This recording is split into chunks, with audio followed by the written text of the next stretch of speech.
பொதுவா திராவிட முன்னேற்றக் கழகத்தினுடைய மாநாடுகள் நீங்க இதுவரைக்கும் எடுத்துக்கிட்டா, திருச்சியில நடந்த மாநாடுகளா இருக்கலாம், சென்னையில நடந்த மாநாடுகளா இருக்கலாம், கிளை வாரியாக, வார்டு வாரியாக, நகரம் வாரியாக, தொகுதி வாரியாக பொறுப்பாளர்கள் போட்டு நடத்தக்கூடிய மாநாடா தான் இருக்கும். இப்ப பார்த்தீங்கன்னா, ஒரு வண்டிக்கு ஒரு இன்சார்ஜ் போட்டிருக்காங்க.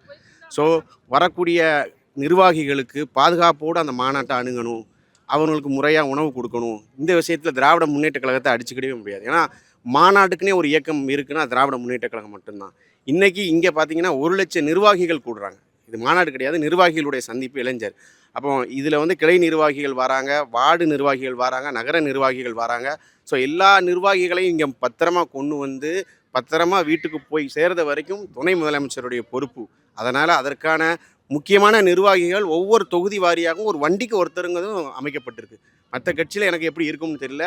திமுகவுடைய மாநாட்டுக்கு வந்தா அது கண்டிப்பாக ஒரு பாதுகாப்பான மாநாடாக இருக்கும்ங்கிறதுல எந்த சந்தேகமும் கிடையாது. திராவிட முன்னேற்றக் கழகம் ஆரம்பித்து 75 வருஷம் பவள விழா நம்ம கண்டுட்டோம். நம்ம எந்த பயணத்திற்காக இந்த இயக்கத்தை ஆரம்பித்தோமோ அதே பயணத்தை நோக்கி தான் ஓட்டிக்கிட்டு இருக்கோம். இன்றைக்கி நீங்கள் பார்த்தீங்கன்னா காலையில் சிற்றுண்டிலிருந்து தமிழ் புதல்வன் திட்டம், புதுமை பெண் திட்டம், இளைஞர்களுக்கு இன்றைக்கி நான் முதல்வன் திட்டம், லேப்டாப் கொடுத்துருக்காங்க. இன்றைக்கி கல்லூரி மாணவர்களுக்கு பார்த்தீங்கன்னா லேப்டாப் கொடுத்துருக்காங்க. இப்போ எல்லா திட்டங்களையும் நான் சொல்லிக்கிட்டே போகலாம். கலைஞர் காலத்தில் கொண்டு வந்த இலவச பஸ் பாஸ் திட்டம், மின்சார திட்டம், இப்போ மக்களுக்கு தமிழ்நாட்டை பார்த்தீங்கன்னா ஒரு வளர்ச்சி பாதைக்கு இந்த இயக்கம் கொண்டு போயிருக்கு. மற்ற மாநிலங்களுடைய பட்டியலை எடுத்துட்டு வாங்க. இன்றைக்கி அதிக மருத்துவக் கல்லூரி கொண்ட மாநிலம் தமிழ்நாடு.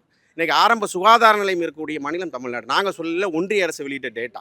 இன்றைக்கி 3500 கோடி கல்வி நிதியை கொடுக்க மாட்டாங்க. இருந்தாலும் கல்வியில் சிறந்த தமிழ்நாடு அப்படிங்கிற பேரில் இருக்குது. இங்கே எல்லா மதத்தை சார்ந்த மக்களும் இருக்காங்க. அப்போ தமிழ்நாடு இந்தியாவிலே ஒரு மதச்சார்பற்ற மாநிலமாக ஏன் இருக்குன்னா திமுக இங்கே இருக்குதுதான். தமிழ்நாட்டில் தாமரை மலராமல் இருப்பதற்கும் இந்த சித்தாந்தம் ஒரு காரணம். ஆகவே 2026 கண்டிப்பாக இந்த சித்தாந்தம் மிகப்பெரிய வெற்றி அடையும்ங்கிறது தான் எங்களுடைய கருத்து. இதில் பார்த்தீங்கன்னா எல்லாருமே 30 வயசு, 18 வயசு, 16 வயசு இளைஞர்கள் தான் பங்கேற்காங்க.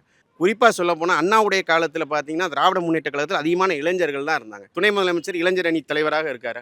அவர் என்ன சொல்கிறாரு, இருக்கிற அணியிலே முக்கியமான அணி இளைஞர் அணி தான் சொல்கிறார். அப்போ இவ்வளோ இளைஞர்கள் எங்களுக்கு பின்னாடி இருக்காங்க. அவங்க கண்டிப்பாக வழி மாறி போக மாட்டாங்க.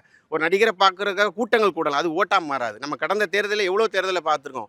ஒரு நடிகர் வருவார், லட்சக்கணக்கான மக்கள் கூடுவாங்க. தேர்தலில் வருகிற போது, எலெக்ஷன் ரிசல்ட் வருகிற போது தெரியும், அது திமுகவுக்கு சாதகமாக தான் எப்போதுமே இருக்கும். இளம் பேச்சாளராக நான் ஒரே ஒரு பாயிண்ட் சொல்கிறேன். என் அப்பா காலத்தில் பள்ளிக்கூடம் இருந்தது. அப்போ என் தாத்தா காலத்துலேயும் பள்ளிக்கூடம் இருந்துச்சு. ஆனால் எங்கள் அப்பாவுக்கு அந்த வாய்ப்பு கிடைக்கல. என் தாத்தாவுக்கு கிடைக்கல, எனக்கு கிடைச்சிருக்கு. நான் இன்னைக்கு மைக்கை பிடிச்சி பேசிக்கிட்டு இருக்கேன். அப்போ இந்த ஒரு சித்தாந்தம் போதாதா? இந்த ஒரு சித்தாந்தமே இளைஞர்களுக்கு போதுமான சித்தாந்தம்.